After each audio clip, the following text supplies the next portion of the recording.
खबरों में एक बार फिर खुशामदीद।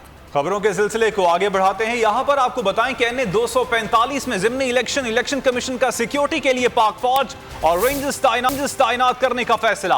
पाक फौज और रेंजर्स के दस्ते 20 अगस्त से 22 अगस्त तक हल्के में तैनात रहेंगे। बदअमनी की सूरत में पाक फौज और रेंजर्स एहलकार प्रिजाइडिंग अफसरान को रिपोर्ट करेंगे। मजीद तफसीलात मालूम कर लेते हैं बोल न्यूज़ के अकील अहमद से। अकील, क्या तफसीलात हैं आपके पास? जी देखिए, बिल्कुल इलेक्शन कमीशन की जानिब से जो है 245 का ज़िमनी इलेक्शन है, उसके लिए पाक फौज और रेंजर्स की सिक्योरिटी तैनात करने का फैसला किया गया है। इलेक्शन कमीशन की जानिब से नोटिफिकेशन में जो ये इस बात का नोटिफिकेशन जारी किया गया है, जिसके मुताबिक 20 अगस्त से 22 अगस्त तक एन 245 के हल्के में पाक फौज और रेंजर्स के एहलकार तैनात रहेंगे, जबकि 21 अगस्त को इस हल्के में पोलिंग है। इससे कबल सिक्योरिटी इदारे इलेक्शन कमीशन को इस हवाले से आगाह कर चुके थे कि इस हल्के में इलेक्शन के दौरान बदनज़मी के वाक़यात हो सकते हैं, जिसके लिए इलेक्शन कमीशन जो है वो सिक्योरिटी इंतजाम करे, जिसके बाद अब इलेक्शन कमीशन आपने अपडेट किया इस हवाले से आपका शुक्रिया। आगे बढ़ते हैं। मीडिया पाबंदियां क्यों? मुल्क भर में तहरीक इंसाफ सड़कों पर निकल आई। शहर शहर मुजाहरे किए जा रहे हैं। लाहौर, पेशावर, इस्लामाबाद, मुल्तान समेत कई शहरों में मुजाहरे जारी हैं। कारकुनान ने हुकूमत के खिलाफ नारे लगाए और मीडिया पर लगाई गई पाबंदियां खत्म करने का मुतालबा किया। कारकुनान ने कहा कि आज़ादी सहाफत पर हमला किसी सूरत कबूल नहीं। और दूसरी जानिब एमक्यूएम पाकिस्तान को बड़ा झटका। सुप्रीम कोर्ट ने हल्का बंदियों के खिलाफ दरखास्त खारिज कर दी। सिंध में बल्दियाती इंतखाबात के दूसरे मरहले के लिए पोलिंग 28 अगस्त को ही होगी।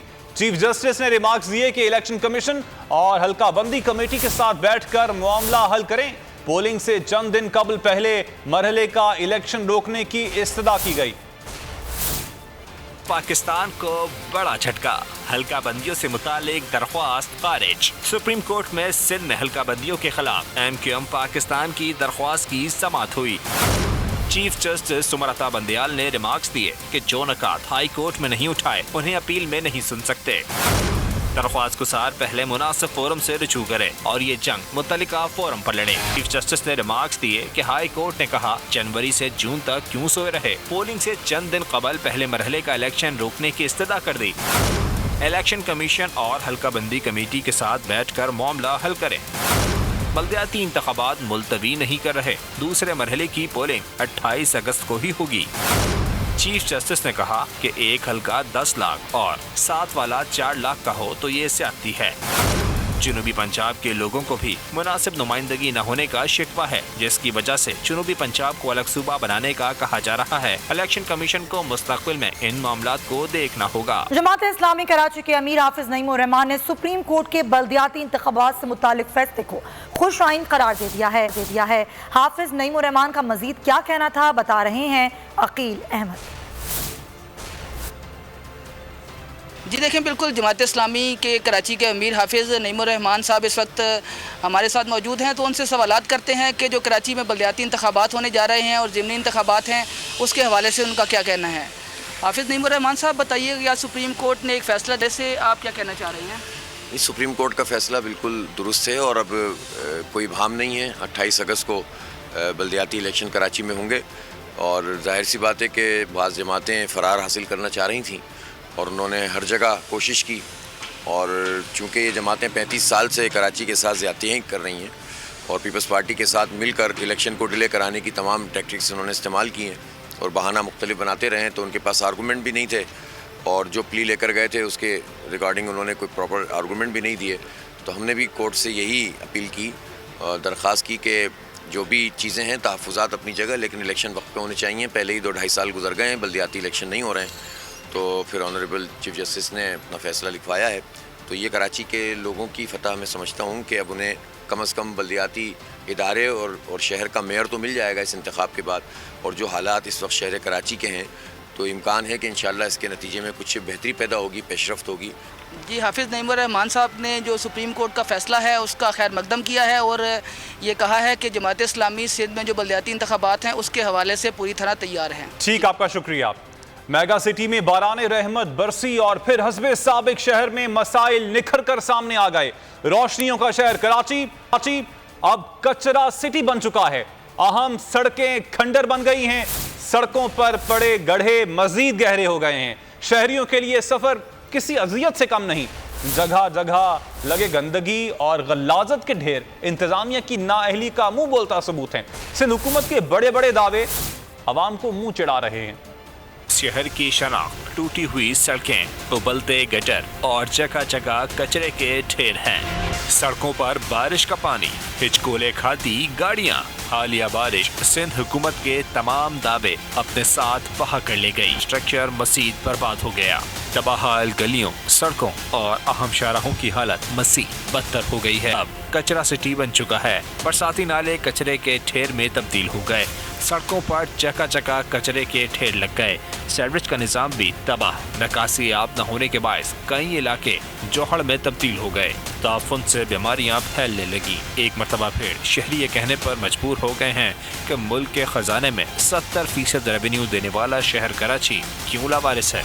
और मलनी नदी में तुगयानी के सबब कोरंगी कॉजवे और कोरंगी क्रॉसिंग को ट्रैफिक की रवानगी के लिए मुअत्तल किया गया। क़यूमाबाद से ब्रूक सोरंगी तक ट्रैफिक जैम है और इस वक्त सूरत हाल क्या है, हमारे नुमाइंदे कफील अहमद हमारे साथ हैं, उनसे बात करते हैं। जी कफील, बताइएगा क्या सूरत हाल है ट्रैफिक जैम की? देखिए, कराची में इस वक्त सड़कों की जो हालत है वो है, लेकिन इस वक्त मैं मौजूद हूँ ब्रूक सोरंगी पर और कोरंगी जो EBM कॉजवे है वो बंद होने के बाद इस वक्त जो जाम यहाँ पर जो हालत है ब्रूक सोरंगी ट्रैफिक की वो आप देख सकते हैं। कैमरा मेरा दिखा कि इस वक्त जो तमाम गाड़ियाँ बम्पर टू बम्पर हैं और बहुत स्लो के साथ जो है वो आगे बढ़ने की कोशिश कर रहे हैं ट्रैफिक, लेकिन बहुत ज़्यादा शहरियों को मुश्किलात का सामना है। कैमरा इस वक्त मेरा जो कैमरामैन है वो ज़रा पैन करके दिखाएंगे कि ट्रैफिक कहाँ तक दूर तक जाम है और जो इस वक्त गाड़ियाँ यहाँ से गुजर रही हैं बहुत ज़्यादा मुश्किलात का सामना है। बारिशें हो रही हैं लेकिन बारिशों के साथ साथ इंतज़ामिया निकासी आपके लिए इक़दाम नहीं कर रही। यही वजह है कि कोरंगी कॉजवे 4 दिन से जो है वो मुसलसल बंद है और अब वहाँ से ट्रैफिक को जो है वो गुजरने की इजाज़त नहीं दी जा रही है। अब देख रहे हैं कि वो कब तक बहाल होगा ताकि जो ट्रैफिक का फ्लो है कम से कम यहाँ से वो थोड़ा कम हो सके, लेकिन इस वक्त बदतरीन ट्रैफिक है और छोटी गाड़ियाँ हों बड़ी गाड़ियाँ हों। शुक्रिया। और कराची में हालिया मानसून बारिशों ने शहर का हुलिया बिगाड़ कर रख दिया है। जगह जगह सड़कें टूट फूट का शिकार हैं। हुकूमत की जानिब से कोई इकदाम नहीं किए जा रहे हैं। मज़ीद तफसीलात मालूम कर लेते हैं बोल न्यूज़ के नुमाइंदे अमजद कायम खानी से। अमजद, क्या सूरत हाल है? हाँ जी, बिल्कुल कामरान से माजरत के साथ कि इन्हीं पत्थरों पे चलकर आ सको तो आओ। मेरे शहर की कोई सड़क सलामत नहीं है। हालिया मानसून बारिशों ने कराची का हुलिया बिगाड़ कर रख दिया है। शहर की तमाम छोटी बड़ी सड़कें जो हैं वो तबाह व बर्बाद है। शहर की तमाम ही सड़कें टूट फूट का शिकार है। हुकूमत जो है इस हवाले से कोई इक़दाम करती हुई नज़र नहीं आ रही। इन्हीं टूटी फूटी सड़कों की वजह से न सिर्फ हादसा हो रहे हैं बल्कि ट्रैफिक जाम भी जो कामरान रोज़ का मामूल बन गया है। जो मिनटों का सफ़र था अब वो घंटों में तय हो रहा है और लोगों के जो मोटरसाइकिल सवार ख़ास तौर पर जो शहरी हैं वो कमर और मोहरों के दर्द में मुब्तला हो चुके हैं। बड़ी तादाद में लोग जो है वो इलाज कराने अस्पताल पहुंच रहे हैं। शहरियों का बुरा हाल है। इन तमाम सूरत हाल में जो बारिशें हैं वो मामूल से ज़्यादा थी। महकमा मौसमियात ने पहले से पेशगोई कर रखी थी, लेकिन हुकूमत और जो मुतालिका इदारे हैं उनकी कानों पर कोई जूं तक नहीं रेंगी। इसी वजह से कोई जो इक़दाम होते हैं इस हवाले से कोई इक़दाम नहीं किए गए। नशेबी इलाके ताहाल बारिश के पानी में इस बड़े शहर कराची पाकिस्तान का सबसे बड़ा शहर है ज़ेरे आब है। ख़ास तौर पर जो नशेबी जो इलाके हैं, गलियाँ हैं, मोहल्ले हैं वो इस वक्त भी ज़ेरे आब है। ट्रैफिक जाम रोज़ का मामूल बन चुका है। बहुत शुक्रिया अमजद खान। क्या हालत ज़ार बयान की है कि इन्हीं खड्डों से गुजर के आ सको तो आओ। तो नाज़रीन, पूछना यह है कि कराची का वाली वारिस कौन है? बदतरीन इंतजामी सूरत हाल को सुधारेगा कौन? चंद घंटों के बरसते बादल शहरियों के लिए दिनों का अजाब बन गए, लेकिन बिगाड़ को बेहतरी की तरफ लाने वाला कोई नहीं है।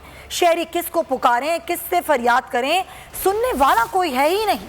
एडमिनिस्ट्रेटर मुर्तज़ा वहाब को कुछ नजर आ रहा है, ना ही किसी को मुर्तज़ा वहाब नजर आ रहे हैं। कराची का एडमिनिस्ट्रेटर कौन, कहां है, जिम्मेदारी क्या है? कराची में मानसून का पहला स्पेल शहर को तहस नहस कर गया। एडमिनिस्ट्रेटर कराची घर से निकले, तारिक रोड शारा फैसल से आगे ना बढ़े में शहर की सड़कें बह गई, हादसात हुए, अमवात फिजा सोगवार कर गईं। लेकिन मुर्तजा वहाब चमकती शारा फैसल और तारिक रोड तक आए, खुद ही मुतमईन हुए और घर चले गए। तीसरा स्पेल औरंगी, कोरंगी, सरजानी, शाह फैसल समेत कई इलाकों में मौत बांटता रहा। लाशें तैरती रहीं, मुर्तजा वहाब लापता हो गए।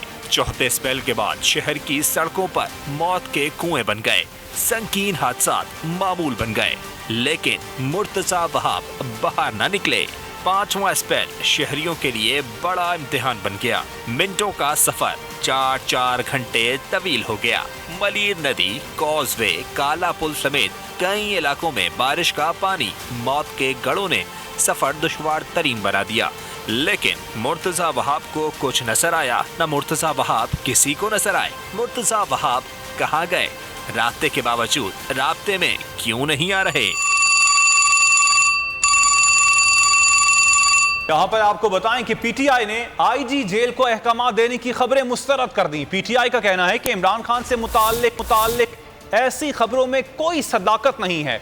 सेनेटर एजाज चौधरी ने सवाल उठाया कि इमरान खान किसी जेल के जेलर को टेलीफोन क्यों करेंगे? मीडिया में इमरान खान की किरदार कुशी की जा रही है। सेनेटर एजाज चौधरी इस वक्त बोल न्यूज के नुमाइंदे खुसूसी अफजल जावेद के साथ मौजूद हैं। Afzal, over to you.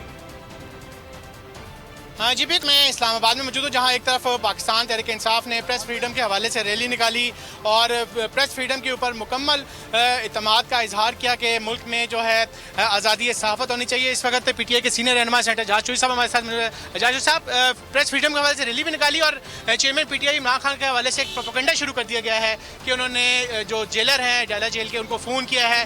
Shahbaz Gill के हवाले से हिदायत जारी की है, क्या कहेंगे आप? शहबाज गुल तो इस वक्त अडयाला जेल में बेचारे हैं नहीं, तो उनके हवाले से इंस्ट्रक्शंस क्या देनी है?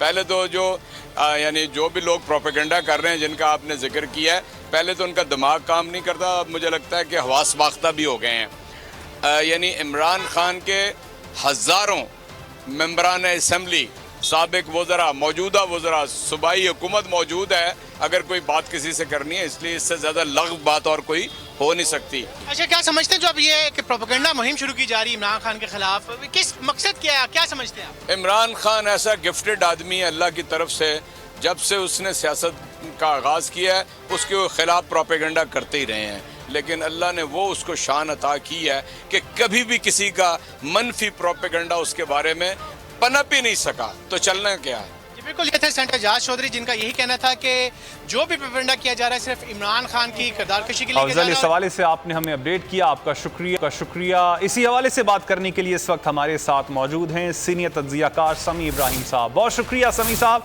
आपके वक्त का। समी साहब, हम देख रहे हैं कि एक बार फिर चेयरमैन तहरीक इंसाफ इमरान खान के खिलाफ प्रोपेगेंडा मुहिम शुरू कर दी गई है और इस बार कहा जा रहा है कि इमरान खान साहब ने आईजी जेल को अहकाम दिए हैं। क्या कहेंगे आप? देखिए, इससे बड़ा झूठ कोई नहीं हो सकता और ये इंतहाई बेशर्मी के साथ जो इनका स्ट्रेटेजिक मीडिया सेल है उसने ये प्रोपेगेंडा शुरू किया है। फौरन मरियम औरंगजेब भी आ गई और भी सारे लोग आ गए, फिर रिपोर्टर्स भी इनके आ गए और इन्होंने ये कि वो जमानत, क्योंकि उनकी जो फिजिकल रिमांड की दरखास्त वो मुस्तरद हुई है, यानी हुकूमत को कामयाबी हुई है, पुलिस को और इनकी शहबाज गिल की, तो इन्होंने उनको डिस्ट्रिक्ट हेडक्वार्टर हॉस्पिटल भेजने के लिए जो है इमरान खान ने रब्ता किया और ये कहा कि उनको फौरी तौर पर वहाँ पहुँचाएं। हालांकि वो खुद जो डॉक्टर्स ने उनको लिखा है उनकी सांस की तकलीफ उनको है इसलिए कि इन्होंने, पुलिस ने तशद्दुद किया उन पर 2 दिन। और मैं हैरान हूँ जियो की बेशर्मी पर कि मीर शकीलुर रहमान 9 महीने कस्टडी में रहे, 9 महीने के 9 महीने वो हॉस्पिटल में रहे और जब उनकी जमानत हुई वो निकले बाद तो उसके बाद नहीं गए। आज वही चैनल इतनी ढिठाई से, इतनी बेशर्मी से, इतनी बेहयाई से ये सारी गुफ्तगू और ये प्रोपेगेंडा कर रहा है, खुद वो इसका विक्टिम रहे हैं। 9 महीने वो गिरफ्तारी के बाद सारा टाइम उन्होंने वो हॉस्पिटल में गुजारा, बल्कि सरकार के खर्चे पर वो भी चेकअप करवा डाले की जरूरत नहीं थी। और वो आज वो चैनल ये एक भोंडा प्रोपेगेंडा कर रहा है इमरान खान पर इल्जाम लगा के। ये सब कुछ अवाम की नजरों में धूल झोंकने के लिए, इमरान खान को एक क्रिमिनल या मुजरिम बनाने के लिए ये एक भोंडी साजिश है, एक बेहुदा हरकत है, एक घटिया हरकत है, लेकिन लोग इसको मुस्तरद कर चुके हैं।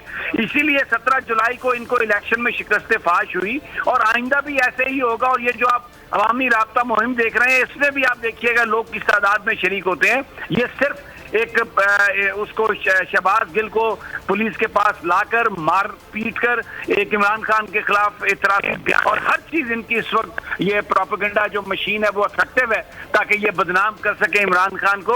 और मैं फिर आखिर में ये कहता हूँ, मुझे अफसोस इस पे है कि खुद मीर शकील उर रहमान 9 महीने रहे जेल में, हॉस्पिटल में रहे, तो क्या वो ड्रामे करते रहे, बीमार नहीं थे, और उसके बाद एक दफा भी वो पे गए नहीं गए किसी हॉस्पिटल। तो आज वही इमरान खान के बारे में और शहबाज गिल के बारे में ये प्रोपेगेंडा कर रहे हैं। इनको तो चिल्लू पर पानी में डूब जाना चाहिए। ठीक, समी साहब आपने इस हवाले से अपना तज्जिया पेश किया, आपका शुक्रिया। आगे बढ़ते हैं। Army chief general Qamar Javed Bajwa के लिए एक और बैनुल-अक़वामी अवार्ड। इमारती सदर ने मुल्क के सबसे बड़े सिविल अवार्ड ऑर्डर ऑफ ज़ैद से नवाजा। ISPR का कहना है कि शेख मोहम्मद बिन ज़ैद अल नहान और जनरल बाजवा की मुलाकात में दिफाई ताउन और दीगर बाहमी तशवीश की पेशरफ्त पर तबादला ख्याल किया गया। और इसके साथ ही बोल न्यूज हेडक्वार्टर से फिल वक्त इतना ही। एक ब्रेक के बाद हाजिर होंगे हेडलाइंस के साथ। किसी भी खबर के लिए विजिट कीजिए हमारी वेबसाइट bolnews.com। सब्सक्राइब करें और बेल दबाएं ताकि कोई खबर रह न जाए।